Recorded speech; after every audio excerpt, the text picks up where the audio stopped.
हाँ जी, सभी को मेरा नमस्ते प्रणाम। तो शशि भाई जी, मेरी आवाज आ रही है? हाँ जी, प्रणाम प्रभु जी। हाँ जी, प्रणाम। तो देखो, परमात्मा को पाना कितना कठिन है बताओ। परमात्मा तो ऑलरेडी प्राप्त। कितनी तपस्या करनी पड़ती है ना। लोग ढूंढते हैं, आपने देखा होगा, तड़पते हैं, मरते हैं, बहुत कुछ करते हैं, परमात्मा नहीं मिलता। प्यासे लोग भटक रहे हैं। कितना कठिन है बताओ, है क्या नहीं? जी। तो परमात्मा को पाना, खोजना बहुत कठिन है। और परमात्मा का अर्थ क्या होता है? कि वो जीवन धारा। ध्यान से सुनना, सूत्र है। परमात्मा का अर्थ होता है वो जीवन धारा। परमात्मा का अर्थ होता है वह जो जीवंत है, जो प्राणों से भरा है, जो चेतना, वह जो सब में व्याप्त है, वही है परमात्मा। तो जैसे समुन्द्र में एक लहर उत्पन्न होती है और फिर उसी में ही विलीन हो जाती है, जैसे समुन्द्र में एक मछली उत्पन्न होती है और उसी में ही खत्म हो जाती है। तो मछली पूछती है कि समुन्द्र कहाँ है? तो मछली को क्या कहोगे? क्योंकि बिना सागर के मछली हो नहीं सकती। कहीं देखा है आपने? बिना समुन्द्र के मछली को देखा है आपने? जी प्रभु जी। तो कहीं नहीं पाई जाएगी। बिना पानी की मछली कहीं नहीं पाई जाएगी, क्योंकि वो पानी में ही उत्पन्न होती है, समुद्र में, उसी में पली बड़ी होती है और अंत उसी में ही विलीन हो जाती है। वैसे ही ये मनुष्य जो है, इस अस्तित्व में उत्पन्न होता है, पलता है, बड़ा होता है, फिर उसी में ही खत्म हो जाता है। तो अगर इस अस्तित्व को कहे, या दूसरी तरह से कहे कि ये जो मनुष्य है, ये सारा कुछ परमात्मा में ही उत्पन्न होता है, उसी में ही पला बड़ा और फिर उसी में ही विलीन हो जाना। यानी ये जो मनुष्य है, इसका सारा अस्तित्व परमात्मामय ही है, इससे अलग है ही नहीं। तो परमात्मा को पाना कितना कठिन होगा बताओ। कुछ भी नहीं है जी कठिन। तो हम आपसे कह रहे हैं कि परमात्मा को पाना कठिन है ही नहीं। परमात्मा बिल्कुल को नहीं। पाना, ये शब्द गलत। इसे तो खोना कठिन है, बहुत कठिन है। तो परमात्मा को खोने की जो कोशिश, उसी में हम लगे हुए हैं। ये सारी जफा जो है ना, ये सारा प्रपंच उसी का है, खोने का। आपको लगता है अध्यात्म परमात्मा को पाने के लिए है? ऐसा नहीं है। जो लोग अध्यात्म में है ना, वो सारे के सारे खोने की कोशिश में लगे हुए हैं।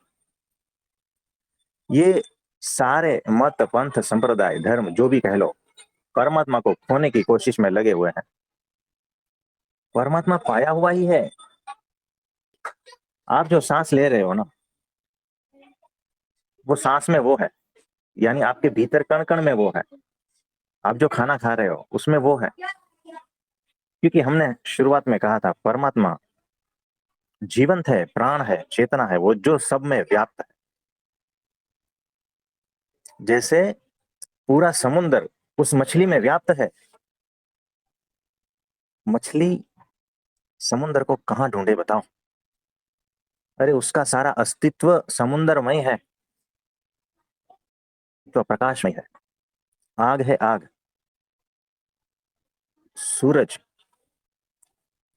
को क्या करना होगा ताकि वो प्रकाश को पा सके? कुछ समझ में आ रहा है? जी प्रभु। तो परमात्मा को खोना अत्यंत कठिन है। और सारे लोग इस कठिन यात्रा में लगे हुए हैं, परमात्मा को खोने की कोशिश कर रहे हैं, बहुत गड़बड़ हो जाती है ना। जी मछली सागर को खोने की कोशिश कर रही है, सागर से दूर हटने की कोशिश कर रही है। ये जो तुम्हारे प्राण तड़पते हैं ना, तुम्हारे भीतर जो घबराहट होती है ना, तुम्हारी ये जो प्यास है ना, वही बता रही है कि तुम परमात्मा से दूर हो और दूर जा रहे हो। मछली जब समुद्र में होती है ना, प्राणों से भरी होती है, कोई घबराहट नहीं है, कोई प्यास नहीं है। मछली को जब समुद्र से बाहर निकालते हैं ना, तब वो तड़पती है। वैसे ही अगर तुम्हारे भीतर कुछ तड़प है, कुछ प्यास है, कुछ घबराहट है, कुछ बेचैनी है, कुछ दुख है, पीड़ा तकलीफ है, तो समझना कि तुम परमात्मा से दूर हो रहे हो। एक बात बताओ, ये जो बीज है ना, वो जो बीज कोई भी हो, उसके लिए सरल से सरलतम क्या है? तो बीज के लिए जो सरल से सरलतम जो है ना, वो उसका अंकुरित हो जाना है। तकलीफ तो तब होती है जब बीज बीज की तरह ही रह जाए। कठिनाई, बेचैनी, दुख तो तब होता है जब बीज बीज की तरह रह जाए और अंकुरित ना हो सके। गर्भ में जो छोटा बच्चा है ना, उसके लिए सरलतम से सरलतम बाहर आ जाना है। अगर 9 महीना हो गया, 10 महीना हो गया, 12 महीना हो गया, 1.5 साल हो गया और गर्भ में रहे, मुझे बताओ ये क्या कंडीशन है? ये कठिन से कठिन, दुखदाई, पीड़ादाई तकलीफ है कि बच्चा जो है अभी भी गर्भ में है।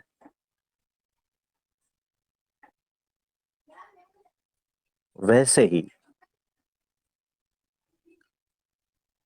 ये जो मनुष्य है ना, उसके लिए सरल से सरलतम जो है ना, वो परमात्मा में डूबना है, होना है। कुछ समझे? जी प्रभु जी। कठिन से कठिन तो उससे दूर होना है ना। परमात्मा से जो दूर होने की कोशिश है ना, वही कठिन से कठिन तकलीफदायक है। परमात्मा में होना ही सरलतम है, क्योंकि वही है, वही अंतिम सत्य है। तो परमात्मा हमारा स्वभाव है, उसे छोड़कर कैसे भाग सकते हैं? छोड़ने की कोशिश कठिनाई पैदा करती है। तो परमात्मा सरलतम है, अत्यंत सरल है, अत्यंत सरल। खोना बहुत कठिन है, पाने का तो सवाल ही नहीं है, क्योंकि खोया ही नहीं है, पाया हुआ ही है। ये जो सूत्र है ना, भीतर, आपके भीतर गहनता से गहनता पूर्वक जाना चाहिए। तो देखो, आप घर को छोड़कर भाग सकते हैं, पत्नी को छोड़कर भाग सकते हो, बच्चों को छोड़कर भाग सकते हो, है ना, ये गांव, ये समाज, सब कुछ छोड़कर भाग सकते हो, क्योंकि वो आपसे अलग है ना। लेकिन खुद को छोड़कर कहाँ जाओगे? जहां जाओगे वहीं पाओगे, क्योंकि जहां आप हो वहां वही भी मौजूद है। तो अपने को छोड़कर कभी भी कोई भी आज तक भाग नहीं पाया। तो परमात्मा को छोड़कर आज तक कोई भी कभी भी भाग नहीं पाया। कोशिश की है, लेकिन बेचैनी, तड़प, उलझने यही पैदा हुई है। जिन्होंने भी जो है ना परमात्मा को पाने की कोशिश की है ना, उसके जीवन में बेचैनी, दुख, तकलीफ, पीड़ा सब कुछ है। और जिन्होंने ये सारी कोशिश ही छोड़ दी और समझदारी पूर्वक होश पूर्वक ये समझ लिया ना कि वो पाया हुआ ही है, मछली जाग जाएगी ना, देखेगी तो ये मैं समुंदर ही हूं, समुंदर का एक उभरा हुआ रूप, थोड़ी ठोस लहर जो कुछ साल चलेगी, है ना। यानी परमात्मा का एक ऐसा स्वरूप जो कुछ साल तक, 50, 60, 70, 80, 100 साल तक जीता है ना। तो पाने की सारी जिद जो है ना, वही दुख है। जो ऑलरेडी पाया है उसको पाने चले हो, कुछ समझ में आ रहा है? जी प्रभु जी। इसमें आपको कुछ पूछना है? क्लियर है प्रभु जी, कंसेप्ट क्लियर है बिल्कुल। परमात्मा में ही तो है, परमात्मा में ही है, उसके अलावा कुछ है ही नहीं। तो उसको पाने का कोई सवाल भी नहीं उठता। और हाँ जो जी। भी कोशिशें हैं वो खोने की कोशिशें हैं, ये भी सही है जी। तो फिर भी जो है ना, लोगों को समझ में नहीं आ रहा है, इतना सरलतम परमात्मा है। हमने बीज के माध्यम से, मछली के माध्यम से, है ना, सब कुछ बता दिया। फिर भी इससे भी अगर समझ में नहीं आए तो क्या करें? फिर उनके लिए जो है ना, जप करो, तप करो, हवन करो, उल्टे लटको, ये करो, वो करो, उसके बाद में समझ में आता है कि ये सारा कुछ व्यर्थ है। सोचो, इतना टाइम पास करना है क्या? नहीं जी। तो सीधा सीधा समझ जाओगे ना कि इस बात को हमने अभी कहा और अभी जो नहीं समझे ना, तो चूक गए, फिर वो कभी नहीं समझेंगे। और मैंने जो बात कही ना, वो आज समझो या कल समझो या अगले साल समझो या 10 साल के बाद भी जो है, या 100 साल के बाद या 100 जन्म के बाद भी इसी बात को ही समझना है। कुछ समझे? हे प्रभु जी, यही अल्टीमेट ज्ञान यही है। और बहुत, बस इससे ऊपर कुछ है ही नहीं प्रभु जी। जो आज का जितना बताया है संपूर्ण है जी। तो शशि भाई, आपको अभी समझना है या कल समझोगे, अभी जी। या अगले साल समझोगे, नहीं जी। या उठपटांग हरकतें करने के बाद समझोगे? बिल्कुल नहीं जी, टाइम वेस्ट नहीं कर सकते जी। भूखे रहने से, उपवास करने से, धूप में खड़े रहने से, गबड़ यात्रा करने से, है ना, माला जपने से, या उसके बाद में समझोगे, या अभी समझना है? जी, अभी समझ सकते हैं बस। तो दीक्षा लेने के बाद समझोगे क्या अभी समझोगे? ज्ञान तो अब मिल रहा है जी, वो अभी समझना बेटर है। तो गुरुओं को बदलने से समझोगे क्या अभी समझोगे? नहीं जी, जो अब है वही है, बस अल्टीमेट है। क्योंकि इसके, ये समझ के बगैर आगे कदम बढ़ेगा ही नहीं। ये समझ ही मुक्ति है, इसके विपरीत जो भी समझ है ना, वही बंधन है। तो अभी इसी क्षण मुक्ति है, भविष्य में मुक्ति थोड़ी है। जी। समय से पार जाना है, तो ये जाना है वो भी भविष्य काल आ गया ना उसमें। जी। मुक्ति समय से पार है, ठीक है, पहला सूत्र। और मुझे भविष्य में मुक्ति चाहिए, तो वापस उसी बंधन में आ गए ना समय के। जी। ये तो गड़बड़ हो गई। तो फिर मुक्ति भविष्य में कैसे संभव होगी? मुक्ति अभी की अभी है, याद रखना। अगर अभी मुक्त नहीं हो ना, तो समझना भविष्य में कभी भी नहीं हो। परफेक्ट। तो जो भी है इसी क्षण मुक्त है। समझ नहीं है बस, समझदारी की कमी। तो अभी समझ में नहीं आता है ना, तो कभी भी समझ में नहीं आएगा। बस इतनी सी बात है, इतना सा सूत्र है। जी। तो जो भीतर छिपा है ना, वो प्रकट हो जाए,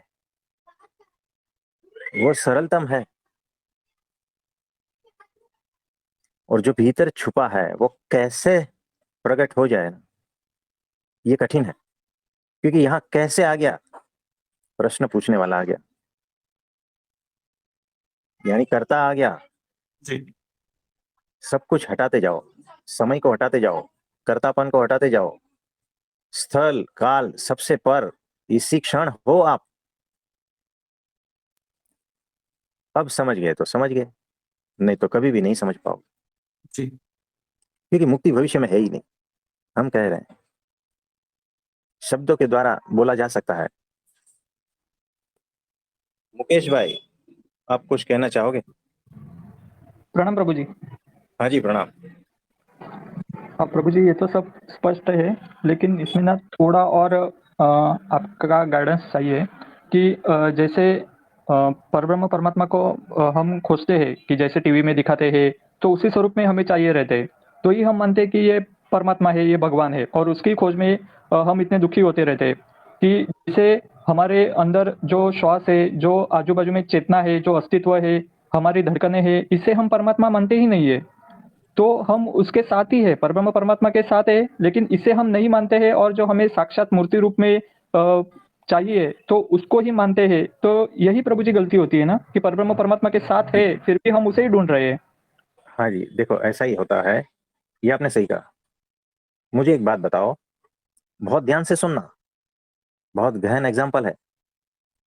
मेरे बाल काट कर टेबल पे रख दो, फिर मेरे नाखून काट कर टेबल पे रख दो, फिर मेरी चमड़ी काट कर टेबल पे रख दो, फिर मेरा मांस काट कर टेबल पे रख दो, फिर मेरी हड्डी काट कर टेबल पे रख दो, है ना? ये जितनी भी चीजें हमने कही, टेबल पे रखो।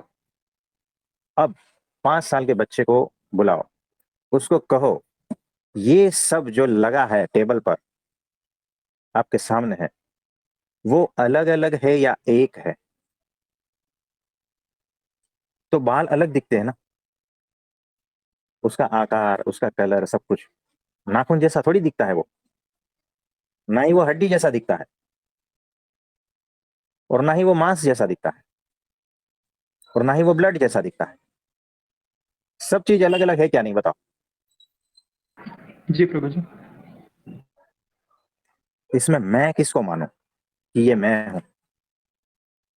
मतलब एकदम स्थूल रूप में मैं कह रहा हूं कि मैं शरीर हूं, ऐसा। ठीक है ना? इसमें से मेरा शरीर कौन सा है, बताओ? क्या नाखून मेरा शरीर है? नहीं प्रभु जी। एक दृष्टि से देखा जाएगा तो है। यानी मैं अगर मेरे शरीर को मैं समझू, तो ये मेरा ही शरीर है ना जो सामने पड़ा है। मैं ही हूं ना वो, जो नाखून है, जो हड्डी है, वो भी मैं ही हूं। जो ब्लड है, मैं यानी शरीर। एकदम सिंपल, एकदम मजदूर की भाषा में बोल रहा हूं, है ना? तो मैं, जो सामने टेबल पर जितनी भी चीजें है ना, वो मैं ही हूं। लेकिन उस मैं में कितनी भिन्नता है, बताओ? देखने वाला चकित रह जाएगा कि इतना अलग अलग कैसे हो सकता है, ये एक है ही नहीं। जैसे एक गुलाब को काट के रखो, फिर उसका एक पत्ती रखो, फिर उसका जो जड़ है उसको रखो, ये तीन चीज काट के रखो, कोई बता सकता है कि ये एक है? गुलाब अलग दिखता है, उसकी सुगंध देखो, उसका टेक्सचर देखो, कलर देखो। पत्ता अलग दिखता है, उसका कलर, टेक्सचर, सब कुछ अलग है। और जो जड़ है उसकी, वो भी सब कुछ अलग है, कलर अलग है। कोई ये नहीं कहेगा कि ये एक है। इसी तरह से ये सारा जगत में जो भी कुछ दिख रहा है ना, वो दिख रहा है आंखों को अलग अलग। लेकिन जिसने भी इस अलग अलगता के भीतर एक को देख लिया ना, वो ज्ञानी है। जैसे ये जो नाखून है, बाल है, हड्डी, ब्लड, जो भी है सामने पड़ा है, उसमें एक को देख लिया ना, वो देख सकता है क्या नहीं एक? सिंपल सी बात है ना? जी प्रभु जी। तो जिसने वो एक को देख लिया ना, अनेक के पीछे, वो ज्ञानी है। आपका जो प्रश्न था ना वो इसी में छिपा है कि हमने उस मूर्ति को देख लिया, वो अलग दिखती है, राम की मूर्ति है ना, कृष्ण की मूर्ति अलग दिखती है, क्राइस्ट की मूर्ति अलग दिखती है, सबकी मूर्ति अलग अलग दिखती है। फिर मैं कंफ्यूज हो जाता हूँ कि ये एक हो सकता है क्या नहीं। तो मेरे बाल में भी मैं ही हूं, मेरे नाखून में भी मैं ही, मेरे हार्ट में भी मैं ही, मेरे स्किन में भी मैं ही, मेरे सारे शरीर में हर एक अंग मेरा ही तो है ना। क्या अलग है बताओ? ये सारे मिलकर जो है ना वो परम बनता है। तो जितना भी अलग अलग दिखता है ना वो सारे मिलकर एक परम बनता है। आपने रथ देखा होगा? रथ नहीं देखा होगा। आपने कार देखी है ना? जी प्रभु जी। है ना, कार के चार व्हील होते हैं, उसको अलग अलग निकाल के रख दो। फिर उसमें एक स्टेयरिंग व्हील होता है, उसको निकाल के रख दो। फिर उसका दरवाजा होता है, उसको अलग निकाल के रख दो। फिर उसका कांच होता है, लाइट होती है, सारे पुर्जे जो जितने भी है ना सब कुछ अलग अलग करके रख दो एक मैदान में। आप उसको कार कहोगे क्या? क्या व्हील कार है? क्या उसके दरवाजे कार है? सारे पुर्जे हैं लेकिन वो कार नहीं है। सारे को इकट्ठा करोगे तो पुर्जे नहीं बचेंगे, कार ही रह जाएगी। कुछ समझ में आ रहा है? जी प्रभु जी। बस ये टुकड़ों में देखने की जो हमारी आदत है ना वही अज्ञान है। जिस दिन ये सारे पुर्जे टुकड़े जो है ना उसमें वो एक नजर आने लगेगा ना, वो एक परम, वो जो एक सर्वव्यापी है, सर्वत्र व्याप्त है, वो एक, वो जो अंतिम सत्य, उसका बोध, वही परम ज्ञान है। खुद समझिए। जी जी प्रभु जी। तो ऐसा है। तो आपके प्रश्न का उत्तर मिला? जी प्रभु जी। हाँ जी। प्रभु जी और एक था, पूछ हाँ सकते हैं? बोलिए बोलिए। हाँ। प्रभु जी, बीज को सबसे आसान है कि अंकुरित होना। तो हाँ दुख दर्द परेशानी में परमात्मा में डूबना, परमात्मा में ही रहना, तो इसे ही बीज को अंकुरित कहना, अंकुरित होना कह सकते हैं उस वक्त। हाँ जी, देखो कैसा है, बीज अंकुरित होता है ना, आसान बात है। धूप, उसको धूप नहीं लगती। पानी की बारिश जो होती है उसे विचलित नहीं करती। वो सारे सपोर्ट है उसके, है ना। वो दुर्गंध युक्त जो खाद उसके जड़ों पे डाला जाता है ना, वो उसमें से भी पोषण ले लेता है। तेज हवाएं चलती है, कोई फर्क नहीं पड़ता, वो सारे सपोर्टिव है। क्यों? पता है कि बीज ने जो है ना, जो भी उसके ऊपर हो रहा है ना प्रक्रिया, वो सारी की सारी दिव्यता के रूप में ली है, समस्या के रूप में नहीं ली है, प्राणों के रूप में ली है। यानी ये मेरे प्राण है, ये जो धूप है, ये बारिश है, ये जो भी कुछ हो रहा है मुझे खिलाने के लिए है, ये मेरे प्राण है।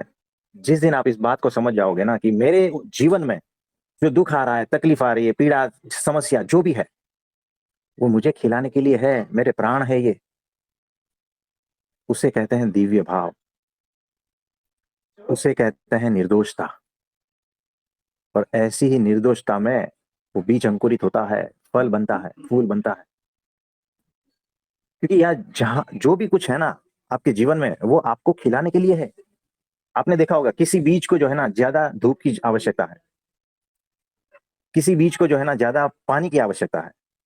गन्ने की खेती देख लो, चावल की खेती देख लो, है ना, ज्यादा पानी चाहिए, होता है ऐसा। कैक्टस धूप में चल जाता है। यानी हर एक चीज को देखो तो ज्यादा पानी किसी को मार सकता है, ज्यादा धूप किसी दूसरे को मार सकता है, लेकिन किसी के लिए वरदान है। वैसे ही मेरा जो बीज है ना, जो ये परमात्मा मुझे खिलाना चाहता है ना, जिस तरह से मुझे देखना चाहता है ना वो परमात्मा, उस तरह से मैं अगर खिलूं तो मेरे जीवन में जो जो दुख, पीड़ा, तकलीफ, खाद, पानी, प्रकाश जो भी आता है ना वो उसके हिसाब से ही आएगा। उसमें मैं क्यों व्यथित हूं? कुछ समझ में आ रहा है? जी जी प्रभु जी, बिल्कुल। परफेक्टली समझ गए? जी प्रभु जी। बस इसी तरह से है कि वो सरलतम है, उस तरह से खिल जाना सरलतम है, और वो मेरा प्राण है। ये जो दुख है ना, ये समस्या, ये सारा कुछ जो है ना, मेरा प्राण है। इस प्राण के बगैर मैं खिलूंगा नहीं, जड़ हो जाऊंगा, बीज की तरह घुट घुट कर मर जाऊंगा। हम सुरक्षा चाहते हैं, हम सुरक्षा चाहते हैं, है ना। अगर बीज भी सुरक्षा चाहे तो बीज बीज की तरह ही घुट घुट कर मर जाएगा। बीज अगर प्रकाश से सुरक्षा चाहे, बीज अगर पानी से, हवा से, खाद से, जमीन से सुरक्षा की अपेक्षा रखता है कि, तो बीज बीज ही रह जाएगा। वो कभी भी जो है ना, खिल नहीं पाएगा। उसके जीवन में कभी भी नाचना, संगीत, सुगंध कुछ भी नहीं होगा, कुछ भी नहीं उठेगा, न फल लगेंगे। परमात्मा के फल उस पर नहीं लगते। जो सुरक्षा चाहता है कि मेरे जीवन में ये आए ही नहीं, ये संकट आए ही नहीं, तकलीफ आए ही नहीं, दुख आए ही नहीं, ये जो चाहता है ना, ऐसी मानसिकता वाला मरा हुआ ही है, याद रखना। कुछ समझ में आ रहा है? जी प्रभु जी। तो ये एग्जाम्पल बहुत सटीक है। बीज और मनुष्य, मनुष्य का जीवन, बीज। तो जो भी आता है आने दो, क्योंकि मेरा परमात्मा मुझे उस तरह से खिलने के लिए सब कुछ सपोर्ट कर रहा है। वो जिस तरह से मुझे खिलाना चाहता है, देखना चाहता है ना, मैं उस तरह से हो जाऊं, क्योंकि वही सरलतम मार्ग है, और कोई मार्ग सरलतम नहीं है। बीज बीज की तरह रह जाए ना, वो सरलतम नहीं है। बीज का अंकुरित हो जाना ही सरलतम है। वैसे मनुष्य का उस अस्तित्व रूप हो जाना ही सरलतम है। वो परमात्मा मय हो जाना वही सरलतम है। और उसके लिए सारा कुछ आता है, वो मेरे प्राण है। ये जो हवा है ना, बीज के लिए प्राण है। ये जमीन, ये खाद, प्राण है उसके। प्रकाश, ये सारा मौसम, है ना, सब उसके लिए प्राण है। वैसे ही मेरे जीवन में जो भी घटनाएं घट रही है ना, वो मेरा प्राण है। उस प्राण के बगैर मैं मर जाऊंगा घुट घुट कर। ये मुझे पता नहीं है, क्योंकि मेरी कुछ इच्छाएं हैं, कामना है, उसके हिसाब से नहीं हो रहा है। कुछ समझ में आ रहा है? जी प्रभु जी। इसमें कुछ और पूछना चाहते हो? जी प्रभु जी। प्रभु जी, जैसे बीज ने ये कहा कि मुझे धूप नहीं चाहिए, मुझे तेज हवा नहीं चाहिए, मुझे सिर्फ सुरक्षा ही चाहिए, तो ये बीज अंकुरित होगा ही नहीं, और ऐसी मानसिकता से वो बीज यदि बैठा है तो उसको कभी परमात्मा की प्राप्ति होगी ही नहीं ना प्रभु जी। परमात्मा की प्राप्ति यानी क्या? बीज का अंकुरित होकर संपूर्ण रूप से वो परमात्मा जो देखना चाहता है ना, उसके पत्ते, फल, फूल, जो भी पूर्ण फुल ब्लॉसम क्या कहते हैं उसको, पूर्ण तरह से खिल जाना, उसी को परमात्मा प्राप्ति कहते हैं।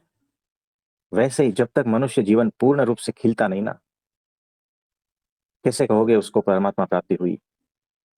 ये जो परमात्मा प्राप्ति, ये शब्द मतलब वो उपयोग करना पड़ता है, लेकिन आप देखो, जो खिला खिला है ना, वही परमात्मा है, वही परमात्मा रूप है। तो बीज उस रूप में नहीं है अभी, और वो जो वृक्ष, वो पौधा पूर्ण रूप से खिल गया, जिसके ऊपर फूल आ गए हैं, पत्ते हैं, हरा भरा है, और फ्रूट से लदालद है, अमृत से भरा भरा है। वो खिल गया, परमात्मा ही खिल गया। कुछ समझ में आ रहा है? जी प्रभु जी। उसी को तो कहते हैं परमात्मा को पा लिया। और ये सारा चीज जो है ना, समयातीत में जब समझोगे, तो परमात्मा पाया हुआ ही है। यहाँ थोड़ी समझदारी की और होश की जरूरत है। ये जो दो सेंटेंस के बीच की जो कड़ी है ना, उसको ढूंढ लेना। आप समझे? प्रभु जी। और कुछ पूछना चाहते हो? नहीं प्रभु जी, अभी तो कुछ नहीं, क्योंकि सब स्पष्ट कर दिया है आपने, एकदम आसान भाषा में समझाया है। देखो, ये अभी आपने सुना, 2-4 दिन में भूल जाओगे। ये गहनता पूर्वक जब तक पकड़ में नहीं आएगा ना शब्द, तब तक बीज के बीज ही रह जाओगे। तो इसे बार बार सुनना है, गहनता पूर्वक इसके मर्म को पकड़ना है। कुछ समझे? जी प्रभु जी। तो आज के लिए इतना ठीक है। आप सभी को मेरा नमस्ते, प्रणाम।